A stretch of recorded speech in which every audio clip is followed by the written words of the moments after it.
Саша Філіпенка. Чырвоны крыж. Чытае Алесь Чыннік. З падзякай Канстанціну Багуслаўскаму за дапамогу ў працы над гэтай кнігай. Калі подпіс пастаўлены, дзівакаватая, як і ўсе прадаўцы нерухомасці, жанчына кажа: «Віншую, я за вас вельмі рада. Вы такі пануры, а дарма. Я аддала вам найлепшы аб'ект паводле суадносін кошт-якасць». Рэлтар выцягвае з торбачкі губную памаду і, не звяртаючы ўвагі на цяпер ужо былую ўласніцу, працягвае басіць: «У нас з вамі, так бы мовіць, сітуацыя він-він. Вы, дарэчы, з кім тут збіраецеся жыць?» «З дачкой», разглядаючы дзіцячы садок у двары, адказваю я. «А колькі ёй?» «3 месяцы». «Як цудоўна! Маладая сям'я. Паверце, вы яшчэ будзеце мне дзякаваць». «За што?» «Як гэта за што? Я ж вам расказвала. Вы такі няўважлівы. На лесвічнай пляцоўцы ўсяго адна суседка. Яна, ні многа ні мала, самотная 91гадовая старая, што пакутуе на хваробу Альцгеймера. Гэта ж сапраўдны джэкпот. Пасябруеце, перапішыце кватэру на сябе». «Дзякуй», не падымаючы вачэй, чамусьці адказваю я. Кватэра пустая. Ні крэсла, ні ложка, ні стала. Я разбіраю торбу. Папярэдняя ўласніца ўсё ніяк не можа сысці. Жанчына стаіць каля акна і, ганяючы па коле ўспаміны, быццам прасуючы бялізну, разгладжвае алеістыя складкі падаконніка. Дарма, я ўсё адно тут усё памяняю. «Вы сёння адзін застаецеся?» «Так». «А спаць дзе будзеце?» «У мяне ёсць спальнік і электрычны чайнік». «Калі хочаце, можаце ў мяне?» «Не». Жанчына капітулюе. Я занадта малады для яе. Узяўшы пад локаць былую гаспадыню, рэлтар нарэшце пакідае кватэру. Застаўшыся адзін, я сядаю на падлогу. Вось і ўсё, думаю я, заслона. Жыццё скончылася, жыццё пачынаецца зноў. Трансцэндэнтны нуль. Каля 30 я аказваюся чалавекам з разарваным напалам лёсам. Мне прапануецца паспрабаваць яшчэ разок. Я не ведаю, што тут можна запярэчыць. Самагубства не маё. Да таго ж у мяне цяпер ёсць дачка. Наўрад ці я згадаю, пра што думаю ў той вечар. У галаве туман, у промні святла вальсуе пыл. Больш тут нічога і няма. Перадышка на гадзіну перад чарговай спробай жыць. Першая гісторыя скончылася, другая павінна пачацца вось-вось. Бездань і падвесны мост у выглядзе чалавека. Калі хочаш трапіць на той бераг, перакінь сябе сам. У шчасце заўсёды ёсць мінулае, любіць паўтараць мая мама. Ва ўсякага гора абавязкова знойдзецца будучыня. Быццам выкінуты крушэннем мараплавец, я вырашаю даследаваць невядомую выспу. Горад Мінск. Нашто я наогул прыехаў сюды? Няхай і брацкая, але ўсё ж чужая краіна. Чырвоны касцёл і шырокі праспект, нейкі лысаваты паэт і труна палаца рэспублікі. Дзясяткі пабудоў і аніводнага ўспаміну. Незнаёмыя вокны, чужыя твары. Што гэта наогул за краіна такая? Што я ведаю пра гэты горад? Нічога. Тут у маёй мамы другая сям'я. Перад пад'ездам валяецца стосік выкінутых кніг. Я гляжу на адну з іх. Якуб Колас. Новая зямля. Падняўшыся на 4-й паверх, я знаходжу на ўваходных дзвярах чырвоны крыж. Невялікі, але яркі. Напэўна, рыэлтар так пажартавала, думаю я. Пакінуўшы каля ліфта пакеты, я бяруся адціраць крыж. Але ў гэты момант незнаёмы голас за спінай кажа: «Што вы робіце?» «Чышчу дзверы», не паварочваючыся, адказваю я. «Навошта?» «Тут нейкі крэцін намаляваў крыж». «Прыемна пазнаёміцца. Крэцін, пра якога вы гаворыце, я. Нядаўна мне паставілі хваробу Альцгеймера. Пакуль цярпіць толькі кароткая памяць. Часам я не памятаю, што здарылася са мной некалькі хвілін таму. Але доктар абяцае, што зусім хутка сапсуецца і маўленне. Я пачну забывацца словы, а затым страчу здольнасць рухацца. Так сабе перспектыва, праўда? Крыжы расстаўленыя тут для таго, каб я знаходзіла дарогу дамоў. Зрэшты, мяркуючы па ўсім, зусім хутка я забудуся і тое, што яны значаць. Мне шкада, стараючыся быць ветлівым, адказваю я. Кіньце, у маім выпадку толькі так усё і магло скончыцца. Чаму? Таму што Бог баіцца мяне. Занадта шмат нязручных пытанняў яго чакае. Суседка апіраецца на кій і цяжка ўздыхае. Я маўчу. Менш за ўсё цяпер мне хочацца гаварыць пра Бога. Пажадаўшы старой добрых сноў, я бяру пакеты з ежай і збіраюся ўвайсці ў кватэру. Вы што ж, нават не прадставіцеся? Александр. Мяне завуць Александр. І даўно вы размаўляеце з жанчынамі спінай? Даруйце. Мяне завуць Саша, і вось мой твар. Да пабачэння. Штучна усміхнуўшыся, адказваю я. Значыць, тое, як мяне завуць, вас не цікавіць? Не, не цікавіць. Чорт, што за назола? Чаго яна наогул хоча ад мяне? Мне трэба трапіць дадому, заплюшчыць вочы і нарэшце прачнуцца. Папярэднія 30 гадоў гэты фокус спрацоўваў. Усё самае вусцішнае, самае страшнае ўсё здаралася са мной толькі ў сне, ніколі наяве. Я быў шчаслівы і не ведаў скрухі, вясёлы быў і не ведаў бяды. Апошнія месяцы выдаліся занадта цяжкімі. Чорт, я проста хачу адпачнуць. Мяне завуць Таццяна... Ох, забылася імя па бацьку. Жарт. Мяне завуць Таццяна Алексеевна. Я вельмі цешуся знаёмствам з вамі, кепска выхаваны малады чалавек. А я не. Праўда? Няпраўда, мне проста ўсё роўна. Даруйце, у мяне сёння цяжкі дзень. Разумею. У нас ува ўсіх цяжкія дні, цяжкія месяцы, цяжкія жыцці. Вельмі прыемна было з вамі пазнаёміцца, Таццяна Алексеевна. Усяго вам найлепшага, шчасця, поспеху і ўсіх жыццёвых дабротаў. З'едліва кажу я. Ведаеце, усё гэта толькі пачынаецца са мной. Чорт, гэта сапраўды надакучвае. Спачатку рыэлтар, цяпер гэтая старая. Я не хачу размаўляць, і суседка ўпэўненая адчувае гэта. Больш за тое, разумеючы, што я скарыстаюся нават секундным люфтам, старая ні на імгненне не змаўкае. Так, усё гэта скончыцца даволі хутка, праз месяц ці два. Зусім хутка ад мяне, як ад чалавечага лёсу, нічога не застанецца. Уся справа ў тым, што Бог падчышчае сляды. Мне вельмі шкада, нехаця адказваю я. Так, вы гэта ўжо казалі. Я хутка ўсё забываю, але не настолькі. Магу я паглядзець, як вы тут уладкаваліся? Шчыра кажучы, з мэблі ў мяне толькі ўнітаз і лядоўня. Мне няма чаго вам паказаць. Магчыма, праз тыдзень ці два. Хочаце паглядзець, як жыву я?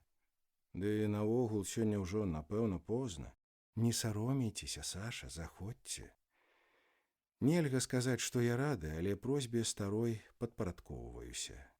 Урэшце, недарэчы спрачацца з хворым чалавекам. Суседка штурхае дзверы, і я апынаюся ў яе кватэры. Усё гэта больш нагадвае майстэрню. Паўсюль стаяць палотны. Нічога асаблівага.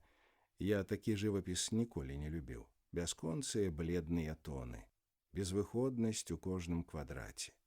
Людзі безаблічныя, грады бясколерныя. Зрэшты, я мала што разумею ў мастацтве.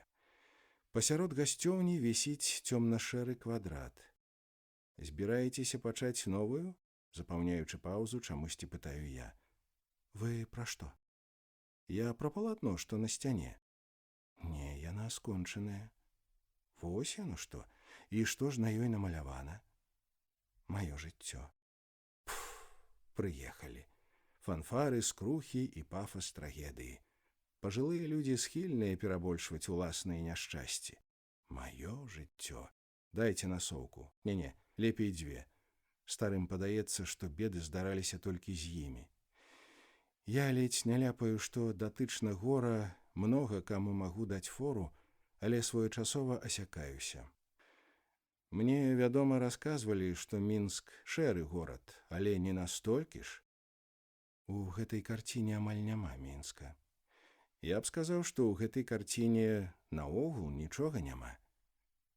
Думаеце, я памыляюся, калі кажу, што гэта маё жыццё? Нічога я не думаю. Думаеце, вось ішоў я сабе дадому, нікога не чапаў, а тут на табе. Узбіўся на старую вар'ятку, якая збіраецца паенчыць пра ўласны лёс. А вы збіраецеся? А вам, значыць, зусім не цікава? Не, калі быць ужо зусім шчырым. І дарма. Я хачу расказаць вам неймаверную гісторыю. Не гісторыю нават, але біяграфію страху. Я хачу расказаць вам, як жах, які раптоўна апанаваў чалавека, здольны змяніць усё яго жыццё. Я вельмі ўражаны, але, можа быць, іншым разам. Не верыце? Ну што ж. Ведаеце, трохі больш за год таму я стаяла тут жа, на вашым месцы.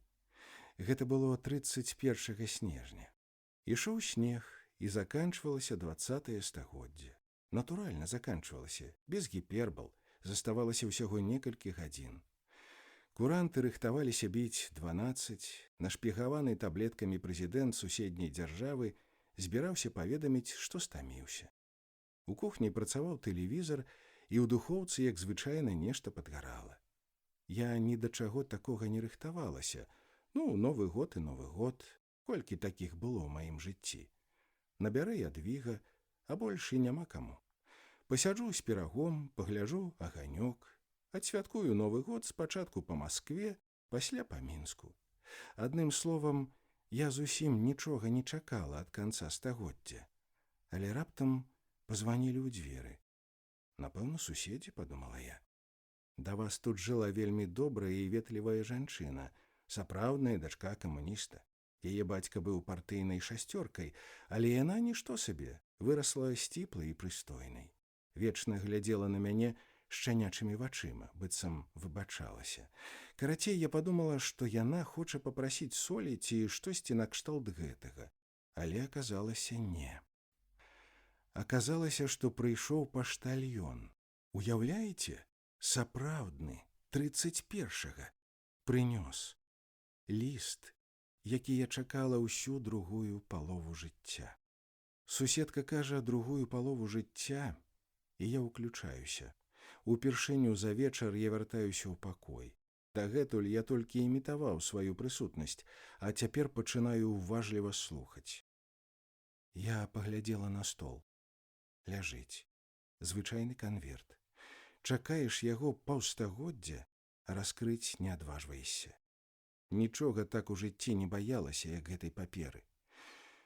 Нарэшце выдыхнула і разарвала. Ён. Я расплакалася, правяла пальцам пад вачыма і шмарганула носам. Да аркушыка больш не дакранулася, але патэлефанавала Ядвізе. Прыйшло. Жывы. Ты жартуеш? Не. Далёка. Кіламетраў 200 ад Пермі. Я поеду с тобой. Давай. Я набрала даведку. Дзяўчына вясёлая была, са святам павіншавала. Рэйс да Масквы о 10 вечара ёсць. Паспееце? Паспею, калі не памру. Калі прыехала Ядвіга, мы выпілі гарбаты і выклікалі таксі. Аператар паведаміла, што нам пашанцавала. Новы год усё ж такі, ува ўсіх справы. Пакажы, папрасіла сяброўка. І я працягнула ёй ліст. Зачынілі кватэру, спусціліся ў двор. Таксіст стаяў каля машыны. Багажнік адкрыў, але з торбамі не дапамог. Я шафёр адказаў, а не грузчык. Прыехалі ў аэрапорт, знайшлі касы. Засапліся, дыхаем цяжка. Не хвалюйцеся, кажа дзяўчына. Часу у вас шмат. Далеціце да Масквы, а там давядзецца некалькі гадзін пачакаць. Ты калі апошні раз лётала? Запыталася я ў Ядвігі. Ніколі. адказала сяброўка. Вось дык справы. Новы год, дзве старыя ляцяць невядома куды. Да Масквы ляцелі добра, а другі рэйс самалёт трэсла, быццам бог машыну нагамі штурхаў. З першага разу сесці не змаглі, пайшлі на другое кола. Людзі дзіўна сябе паводзілі, памятаю, нават крычалі. Перада мною мужчына нейкі, як сабака, падскавытваў. Зрэшты, я яго не вінаваціла. Страх, ён рэч няпростая.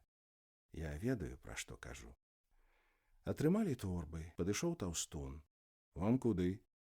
Вось, працягнуўшы канверт, адказала я. Так-то гэта не тут. Так-то ехаць 3-4 гадзіны. Пашанцавала вам. Там мой баця жыве. Нам бы толькі да аўтобуса. Ды які тут аўтобік-то першага-то? Раніцай заехалі ў гарадок.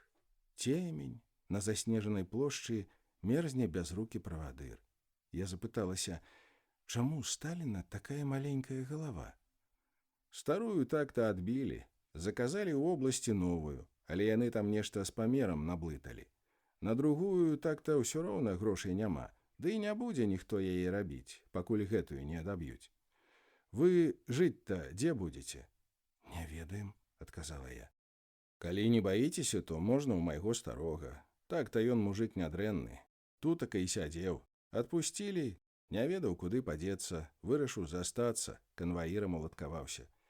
Вось і я тутака нарадзіўся, за плотам. Маці 3 гады як пахавалі. Я даўно ўжо ў горад з'ехаў. А у вас-то тутака хто?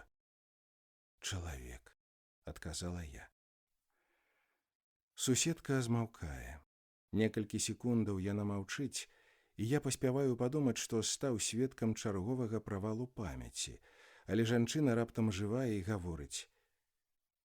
Я нарадзілася ў Лондоне ў 1910 годзе. Алексей Алексеевич Белы быў чалавекам добрым і рэлігійным.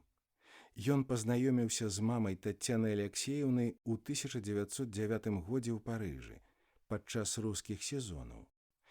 Маці яе, Любоў Мікалаеўна Краснова, была балерынай і памерла ў час родаў. Выхаваннем дзіцяці заняліся 2 жанчыны. Францужанка вучыла яе слову Божаму, і англічанка дбала пра яе паставу. Смерць жонкі рэзка перамяніла Алексея Белага. Некалі чалавек радасны і даверлівы, у адзін дзень ён разарваў сувязь з царквой і рэшту жыцця прысвяціў барацьбе з неўцтвам. Ва ўсякім разе, так яму здавалася. Паводле слоў суседкі, Белы быў неўротыкам. Літаральна кожная дробязь выводзіла яго з сябе. Калі ранкам які-небудзь незнаёмы зычыў яму добрага дня, татуля зараз жа расплываўся усмешкай і гадзінамі разважаў пра вышыню, якой дасягнула брытанскае грамадства. Калі ж хто-небудзь наадварот хаміў яму, бацька сядаў каля каміна і разглагольстваваў пра недасканаласць гэтага свету. Падчас заняткаў Алексей Алексеевич часта заходзіў у дзіцячы пакой і, разваліўшыся ў фатэлі, перапыняў гувернантак. Ніякага Бога абсалютна дакладна няма. Наша мілая бабулька занадта доўга жыла ў дапатопнай Расіі, адзіным дасягненнем якой стаў перагляд мінімальна неабходнай колькасці пальцаў для пакланення духам. Няма Бога, дзіця маё, як няма і душы. Людзі – гэта від. Від гэткі ж самы, як, напрыклад, коні ці сабакі. Існуе меркаванне, што мы больш дасканалыя. Што ж, у пэўным сэнсе так. Мы навучыліся будаваць масты, параходы і омнібусы. Але на гэтым нашы поспехі заканчваюцца. Душа, пра якую кажа наша чуллівая няня, ёсць нешта іншае, як пастка нашага мозга. Нядрэнны капкан, але не больш за тое. Няма ніякага царства нябеснага і жыцця пасля смерці, бо няма нічога па-за нашай думкай. Галава – гэта не зброя наша, але наша галоўная праблема. Мы фатальна памыляемся, калі мяркуем, што можам штосьці зразумець. Перафразуючы Дэкарта, я б сказаў, што чалавек існуе, пакуль памыляецца. Твая мама памерла ў той дзень, калі ты нарадзілася, і больш ніколі і нідзе не з'явіцца. Няма ні ўваскрашэння, ні якой-небудзь іншай падобнай лухты. Ёсць толькі ерась і хлусня. Мы павінны ўяўляць сябе прадстаўнікамі віду, якога калісьці не было і якога аднойчы не стане. Кожную секунду ў працягнутасці наш мозг падманвае нас. Падкідаючы надзею, мозг наш натуральна здзекуецца з нас. Уласна кажучы, менавіта гэта і ёсць наша адметная рыса, моя дарагая. Самападман. У 1919 годзе Алексей Алексеевич Белы вырашыў ехаць у Расію. Ён увайшоў у пакой і радасна абвясціў: «Мы з'язджаем. Тут у Лондане жывуць старыя людзі. Новы чалавек, чалавек, якім ужо не змагу стаць я, але якім, безумоўна, станеш ты, моя дарагая, жыве ў Расіі». Агучыўшы гэтае даволі дзіўнае меркаванне, Алексей Алексеевич зрабіў глыток віскі і выйшаў. Пытанне з пераездам было вырашанае. Для чалавека пітушчага Белы быў надзвычай талковым. Планы абавязкова рэалізоўваў, задачы вырашаў. Пераязджаючы ў Расію, ён наўмысна не выкарыстоўваў дзеяслоў «вяртацца». Бацька Таццяны Алексеевны настойваў, што яны едуць у абсалютна новую краіну, аналагаў якой не было ў гісторыі чалавецтва. Што ж, у некай ступені ён меў рацыю. Здаецца, гэта было першае паўстанне, якое мне давялося назіраць. Нашы добрыя нянечкі наадрэз адмовіліся ехаць. «Вось жа дурніцы!» – з усмешкай прамаўляў бацька. «Няўжо не разумееце вы, што цяпер гэта ваша краіна? Як не разумееце вы, што ў Расіі адбылася не змена ўлады, але рэвалюцыя духу? І Петраград, і Масква – гэта цяпер гарады простага чалавека. Усё там ад сёння накіравана на паляпшэнне жыцця такога віду, як вы, чалавека звычайнага». Чалавек звычайны. Тата часта паўтараў «чалавек звычайны». Непрыступнае словазлучэнне, праўда? Чалавек звычайны. Хто ён? Паразіт, які робіць подласць, ці безыменны герой, які здзяйсняе подзвіг? Чалавек звычайны. Колькі такіх мне давялося сустрэць? Лёс прапанаваў некалькі соцень варыянтаў, але вось толькі правільнага адказу так і не даў. Часам мне здавалася, што чалавек звычайны ёсць чалавек дрэнны, бо часамі толькі такія людзі мяне атачалі. Паскудства было нормай іх паводзін, але варта было мне замацавацца ў гэтай аблудзе, як побач зараз жа з'яўляліся людзі зусім іншыя, людзі асаблівыя і чыстыя. Напэўна, самым дакладным адказам магло б стаць сцверджанне, быццам чалавек звычайны ёсць чалавек усякі, але з цягам часу я адмовілася і ад яго, бо лёс абдарыў мяне знаёмствам з некалькімі абсалютна неймавернымі людзьмі. Зрэшты, ўсё гэта словаблудства. Вы ўжо мне даруйце, Саша, я адхілілася. Дык пра што я вам расказвала? Ах, так, я расказвала вам пра нянечак.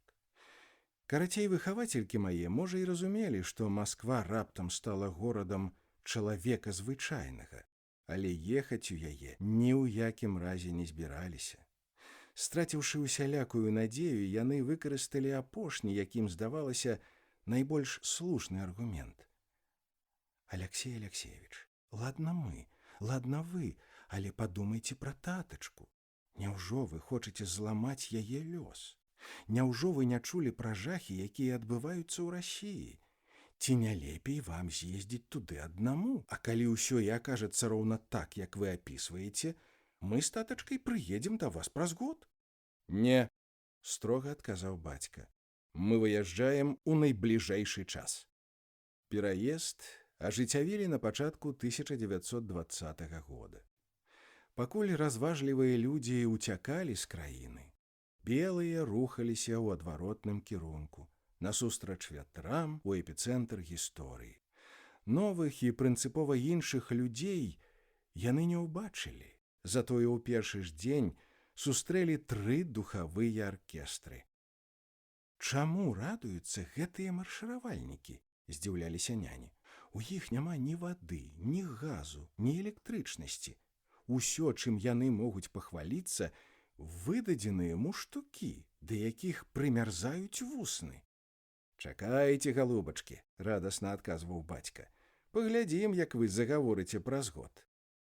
«Вы абяцалі, што мы прыедзем у краіну, дзе просты чалавек шчаслівы, але пакуль мы чуем толькі пра паўстанні». «Кажу ж вам, дурніцы, праз год». У Маскве быў голад. Зрэшты, бацьку Таццяны Алексеевны гэта, здаецца, зусім не абыходзіла. Нейкія людзі пастаянна дапамагалі сям'і. Алексей Алексеевич не называў іх імёны, а ў размовах гучалі толькі мянушкі. Дзяўчынка памятала 2 – Стары і Лукіч. Чым менавіта займаўся бацька, яна не разумела, але яго частыя камандзіроўкі ў Еўропу, мяркуючы па ўсім, зрабіліся справай дзяржаўнай важнасці. Вечарамі, паклаўшы дзяўчынку спаць, нянечкі шапталіся ў суседнім пакоі. «Божа, няўжо Алексей Алексеевич нічога не бачыць? Як не разумее ён, што гэтых людзей не выправіць і не ўратаваць? Ён пастаянна гаворыць пра новага чалавека, але хіба не бачыць ён, што чалавека гэтага нараджае мёртвая зямля? Гэтыя чырвоныя, вядома, не ўтрымаюць уладу. Упэўненыя, яшчэ дзясяткі гадоў тут будзе рабіцца абы што». «Не ведаю», — адказвала францужанка. «Мне гэта ўжо не падаецца бязглуздым. Здаецца, Алексей Алексеевич сапраўды больш празорлівы за нас.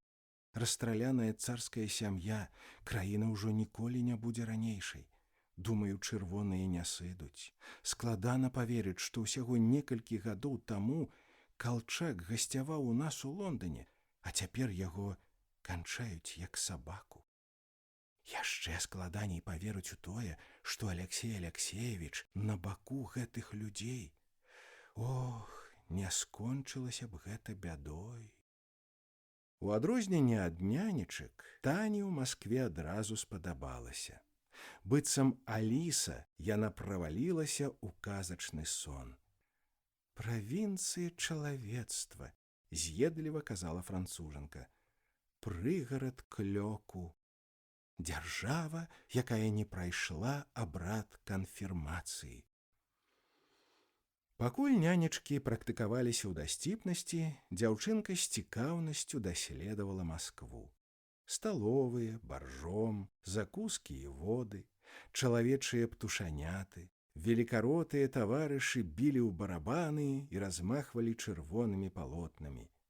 Нянечкі затульвалі вушы і, знерухоміўшы, маленькая Таня спрабавала прачытаць напісаныя белымі літарамі словы «Ганарымся запускам станка». Вось дык штука.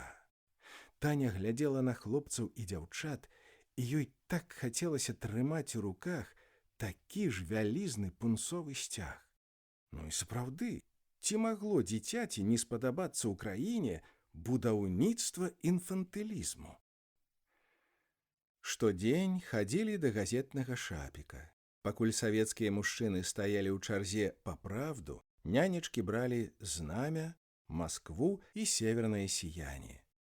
Здзейсніўшы штодзённы рытуал, з гарой макулатуры рушылі на шпацыр. Усё гэта так захапляла. Раз-пораз Таня застывала на месцы, каб прачытаць якое-небудзь новае слово. А што такое пралеткульт? Няважна, ва ўнісон бурчалі старыя. Мяне аддалі ў 4. Эксперыментальная школа эстэтычнага выхавання. Паўінтэрнат. Мы былі занятыя цэлы дзень. Агульнаадукацыйныя прадметы да абеду, маляванне, рытміка і лепка пасля. Бацька быў задаволены, нянечкі, здаецца, таксама. Аднойчы вечарам, Калі хтосьці з татавых сяброў запытаўся, дзе я вучуся, я з гонарам адказала, што ў школе для дзяцей адораных бацькоў. Даволі дакладная гаворка. Уласна кажучы, так яно і было, абы каго сюды не прымалі. Тут вучыліся нашчадкі вярхоў. Ад прозвішчаў нашых бацькоў грамадзяне новай краіны страчвалі прытомнасць, але ж нам што? Дзеці ёсць дзеці. Пакуль Таня ляпіла квадраты, яе бацька Алексей Алексеевич Белы не вылазіў з Еўропы. У 1924 годзе ён быў вымушаны зноў пераехаць, гэтым разам у Швейцарыю. Белы курсіраваў паміж Жэневай і Берлінам, а Таня, нягледзячы на кодлу новых рэпетытараў, была прадастаўлена сама сабе. Берн, Лазана, Цюрых, замкі, горы, гарады. Разам з новымі выхавацелямі яна вандравала па Швейцарыі і нават думаць не магла, што аднойчы вернецца ў Маскву. Вясну 1929 года Тацяна правяла адна. Тата заставаўся пераважна ў Цюрыху, а яна не вылазіла з Тычына, італьянскага рэгіёна Швейцарыі. Белінцона, Лакарна, К'яса. Яна брала з сабой аркушы, крэйдавыя алоўкі і ледзь не штодня адпраўлялася маляваць у які-небудзь новы гарадок. Аднойчы, цяпер ёй чамусьці здавалася, што гэта было ў нядзелю, Тацяна заехала ў Парлецу, вёску на мяжы са Швейцарыяй. Дзясятак каменных дамоў, 1,5 царквы. Усё як мае быць: віно, платаны, гукі званоў. Яна малявала на ўзбярэжнай, калі падышоў прыгожы хлопец. Высокі і чарнявы. Ён прапанаваў прайсціся, і Тацяна Алексеевна падумала, а чаму б і не? Жарты, гісторыі вёскі, гутарка пра новага чалавека, нічога асаблівага, пустая, але мілая балбатня. Яна расказвала яму пра Расію, а ён гаварыў, што ніколі не быў нават у Мілане. Яны прабалбаталі ўвесь дзень, і, зразумеўшы, што параход на Лугана ўпушчаны, Тацяна вырашыла застацца ў маленькім альберга на маленечкай Віа Сан-Мікеле. На наступную раніцу быў сняданак. Кава і неймаверныя булкі, за якія можна было прадаць душу д'яблу. Ён глядзеў ёй наўпрост у пераноссе, і, збянтэжаная, яна апускала вочы. У той дзень яны ўзялі ў рэстаранчыку засохлы хлеб і адправіліся карміць лебедзяў, якія выбраліся на траўку. Яна глядзела на возера і старалася запомніць яго на ўсё жыццё. Ёй здавалася, што лепш ужо нічога не будзе. Увечары, калі ў цёмным небе закружылі кажаны, яна нават не спалохалася. Тут было так спакойна. Прамільгнула некалькі дзён. Закаханыя забіраліся ў горы і лавілі рыбу, ныралі з уцёсаў і цалаваліся. Тацяна зразумела, што італьянец стане яе першым мужчынам, але, на жаль, увечар, калі гэта павінна было адбыцца, здарылася страшнае. Тацяна Алексеевна Белая чхнула. На пясок, прама да нашых ног упала слізь. Калі казаць наўпрост, з мяне вылецелі соплі, вялізны зялёны згустак. Мне было так сорамна. Я хацела ўцячы, але ад ганьбы стаяла нібы скамянелая. Ці можна сабе ўявіць страшнейшую сітуацыю? Дзяўчына, закаханая і соплі. Жух! Рамеа пастараўся быць джентльменам. Наступіўшы на слізь, ён пачаў уціраць яе ў пясок, але ад гэтага зрабілася яшчэ горш. Цяпер соплі былі і на зямлі, і на яго падэшве. Рамеа усміхнуўся, паспрабаваў пажартаваць, запытаўся нешта пра тое, як гэта будзе па-руску, але Тацяна разрыдалася. Ніколі раней яна так не раўла. Рамеа вырашыў абняць яе, але дзяўчына адштурхнула яго і пабегла ў бок гасцініцы. Некалькі дзён Тацяна Алексеевна праплакала ў сваім нумары. Рамеа стаяў пад балконам, але Джульета не адчыняла аканіцы. У Джульеты быў катар, ганьба на ўвесь род і тэмпература 39.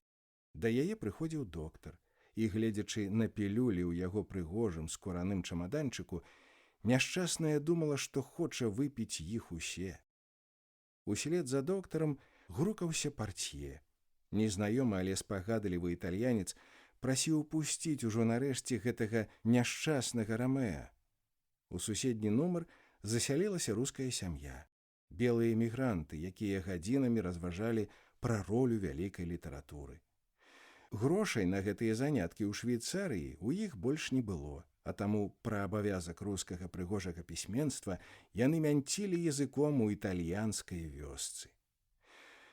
Таццяна Алексеевна сядзела, прыціснуўшыся да тонкай сцяны, выцірала саплівы нос і слухала, што задача рускіх пісьменнікаў заключаецца перадусім у дэманстрацыі магчымасцей і разнастайнасці вялікай мовы.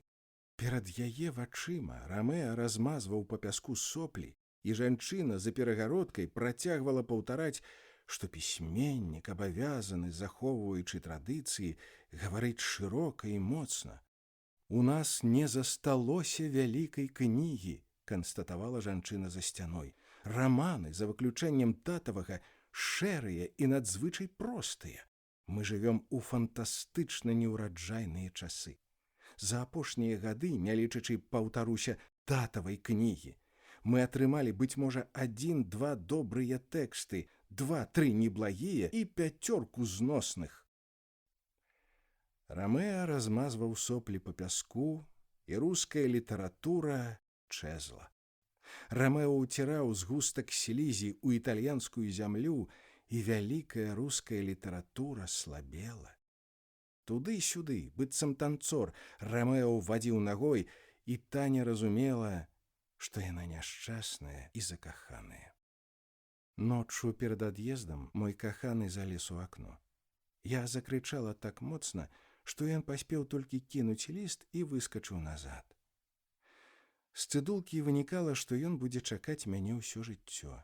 Чакаць не ў Вероне, але тут, на возеры Лугана, у маленькім італьянскім гарадку Парлеца.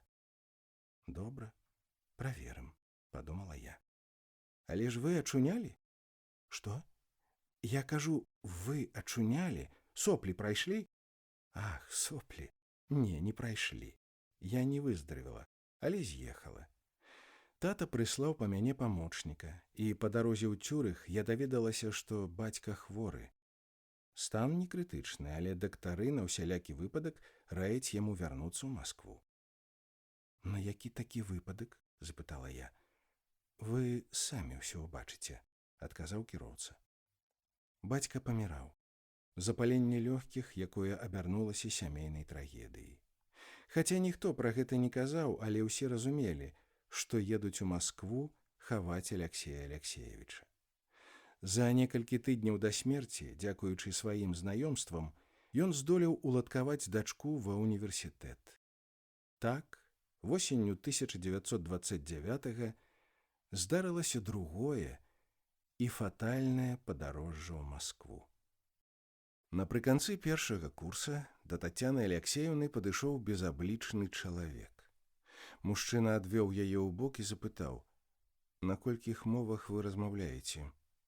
«Хто вы?» «Адказвайце». «На французскай, італьянскай, англійскай, нямецкай і рускай». «На ўсіх гаворыце без акцэнту?» «Толькі на савецкай», са з'едлівай усмешкай адказала дзяўчына. Незнаёмы ўзяў мяне пад руку і патлумачыў, што баяцца няма чаго. Па-першае, бацька мой быў чалавекам надзейным, па-другое, мне выпадае магчымасць паслужыць справе вялікага кастрычніка. Таццяна Аляксеевна не баялася, прынамсі тады. Яна мала што разумела, і таму, калі чалавек пачаў вярбоўку, зусім не разгубілася. «Самі працуйце на свой дажджлівы месяц», вызваляючыся з яго абдымкаў, пырхнула я. Ён паблажліва ўсміхнуўся і пайшоў за мной па калідоры. Праз некалькі хвілін чалавек з органаў прапанаваў мне прайсці курсы стэнаграфіі і машынапісу. Вось гэта ўжо было цікава. «Навошта?» – запытала я. Яго аргументы падаліся мне пераканаўчымі, і я пагадзілася. Вось так, праз год пасля пераезду ў Маскву я раптам стала карэспандэнт-машыністкай у НКЗС. А што такое НКЗС? Народны камісарыят замежных спраў, цяперашняе МЗС. Надзвычайнае месца. Спачатку, мне здаецца, нават падабалася. Цікавыя людзі, захапляльная праца. Іншы свет. Нічога агульнага з тым, што я назірала на вуліцы. З'ехаць у Еўропу я больш не магла, затое з'явілася магчымасць быць крышачку бліжэй дадому. З цягам часу ёй сталі давяраць. Кожны дзень праз яе рукі праходзілі дзясяткі дакументаў, шыфроўкі, данясенні, звароты замежных грамадзян, лісты замежных камуністаў, пераклады і адозвы. Яна любіла паўтараць, што ў кабінеце вечная восень, бо лісты ўвесь час падалі на яе стол. У мяне з'явіўся сябар. Так, самы сапраўдны, Пашка Азараў, маладзейшы за мяне ўсяго на год. Юны, адукаваны і вясёлы. Як і я, ён нарадзіўся за мяжой, праўда, не ў Лондане, а ў Генуі. Пашка неяк сказаў мне, што ў нас шмат агульнага, бо менавіта генуэзцы падарылі англічанам сцяг з чырвоным крыжам. Мы былі маладзейшыя за большасць супрацоўнікаў, да таго ж мелі падобныя ўспаміны. Мілан, Верона, возера Гарда. Самыя дзівосныя месцы захоўваліся ў нашым сумесным архіве памяці. Я працавала з дакументамі, Паша быў памочнікам наркама. Ён падабаўся мне, але я разумела, што паміж намі нічога не можа быць. Мы сябравалі, як хлапчукі. НКЗС у той час размяшчаўся на Кузнецкім мосце. Падчас абедаў сябры часта сядзелі ў маленькім скверы насупраць. Вакол ездзілі англійскія аўтобусы «Лейланд», і, разглядаючы іх, Таццяна Аляксеевна ўяўляла, што вяртаецца ў Лондан. У нас нават была такая гульня. Мы заплюшчвалі вочы і запрашалі адно аднаго ў родныя гарады. Азараў вадзіў мяне па Генуі, а я ж пацаравала з ім па Тайт-стрыт, дзе калісьці жылі Марк Твен і Оскар Уайлд. Па Тайт-стрыт, дзе калісьці стаяў мой дом. Суседка зноў паўтарае слова «дом», і я пачынаю думаць пра сваё. Дзіўна, як звыклыя зацёртыя гукі могуць раптам набыць новы сэнс. Сённяшняга дня, вымаўляючы гэтае слова, я буду мець на ўвазе новую кропку і іншы горад. Дом мінулы і дом, які паўстае, дом дзяцінства і дом цішыні. Гледзячы на пакеты з ежай, я думаю, што трэба патэлефанаваць маме і даведацца, як там дачка. Вы двойчы зірнулі на гадзіннік, Саша. Вам зусім не цікава? Не, напэўна, нават цікава. Проста, ведаеце, у мяне цяпер не самыя вясёлыя часы. Пераезд, іншая краіна. Адчуваю сябе крыху разгубленым. Чаму вы перабраліся сюды? Падумаў, што так будзе лепш для дачкі. Прыгожая яна ў вас? Не ведаю, пакуль складана сказаць.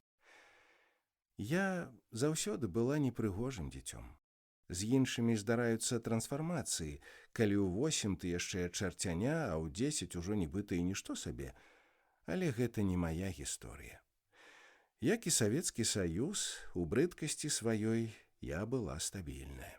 Здаецца, мне было гадоў 12, калі тата невядома на што сказаў: «Не перажывай, затое ты ў нас разумная». Сапраўды, мужчыны бясчулыя істоты. Калі б хто-небудзь паспрабаваў патлумачыць ім, што адна такая фраза можа траўмаваць дзяўчынку на ўсё жыццё. Надалей я заўсёды саромілася сябе. Зрэшты, наўрад ці гэта цікавіла майго бацьку. Ён будаваў новы і дасканалы свет. І пакуль тата спрабаваў наладзіць стасункі з захадам, я пытала нянечак, чаму ён не любіць мяне. Цётачкі не адказвалі, але толькі гладзілі мяне па галаве. Тата ж не здаваўся. Ужо ў Маскве перад самай смерцю ён вярнуўся да гэтай размовы.